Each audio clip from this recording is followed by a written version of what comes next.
Ni wiki hii siku ya Ijumaa tarehe 3 ya mwezi Oktoba, hukumu rasmi inamhusisha Rapper Diddy na kesi ambazo zilikuwa zinamwandama alikutwa na hatia makosa mawili itatolewa rasmi, na kwa sasa tension imekuwa ni kubwa sana, hasa kwa wafuatiliaji wa muziki wa hip hop na ukubwa wa msanii husika na matukio ya ajabu ambayo yameweza kumwandama katika miaka hivi karibuni.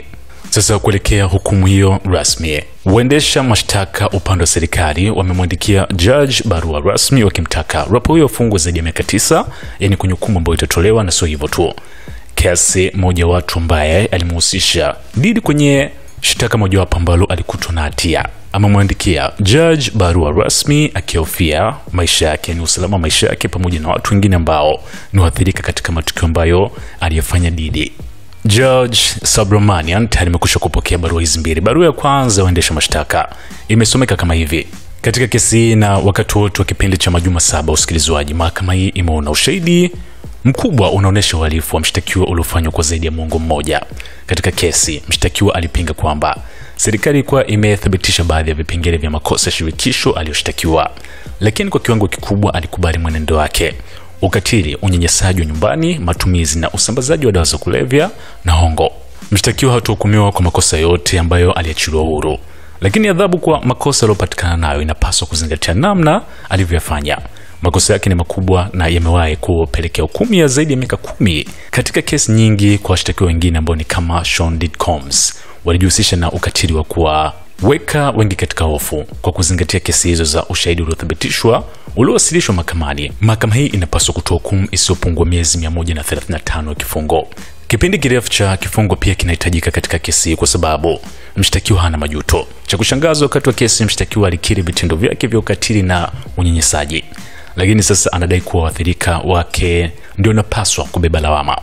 Mshtakiwa anajaribu kuonesha miaka ya ukatili kana kwamba ilikuwa tu matukio ya uhusiano wenye sumu kwa pande zote mbili, lakini hakuna chochote cha pande mbili katika uhusiano ambapo mtu mmoja anashikilia mamlaka yote na mwingine anaishia kujeruhiwa na kutokwa na damu.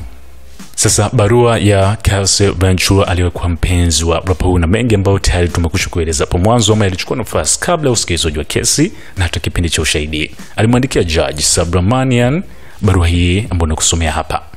Nimekuwa kwenye mzunguko wa mawazo na fikra nyingi nikiandika barua hii kwako. Ikiwa kuna jambo moja ambalo nimejifunza kutokana na uzoefu huo, ni kwamba waathirika na walionusurika hawatakuwa salama kamwe. Ingawa naweza kutumaini haki na uwajibikaji, nimefikia hatua ya kutuamini chochote tena.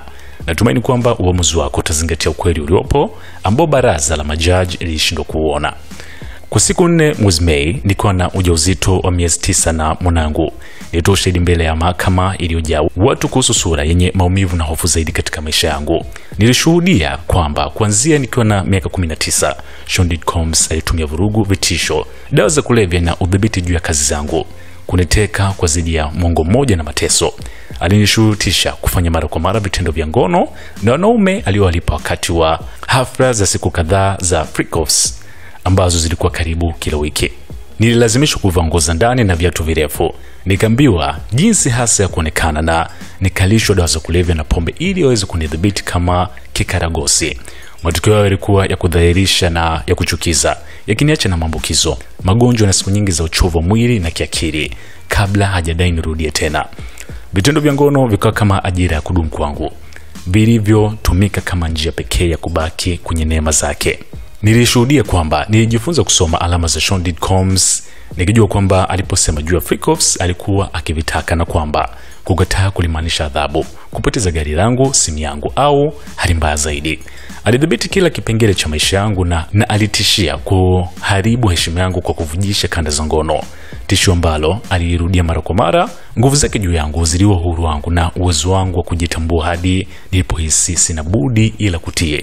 Alipoamini kwamba nilimkosea na sikumridhisha vya kutosha, pia aliwatishia watu waliokuwa karibu nami na familia yangu. Mara kwa mara nilihofia kwamba kumkosea kunamaanisha niliweka familia yangu na wapendwa wangu kwenye hatari. So hiki ndicho ambacho amekiandika Kelsey Ventura, mmoja wa mashahidi ambao ameweza kupelekea Rapper Diddy kupatikana na hatia ya makosa mawili kati ya 5 ambayo alikuwa akiandamwa nao katika kipindi chote cha usikilizwaji wa kesi hii. Niwikie siku ya Ijumaa tarehe 3, hukumu rasmi inamhusisha rapper Sean Combs itatoka na inasubiriwa kwa hamu kujua hatima ya Paul kama atatoka ama atafungwa kifungo kirefu jela.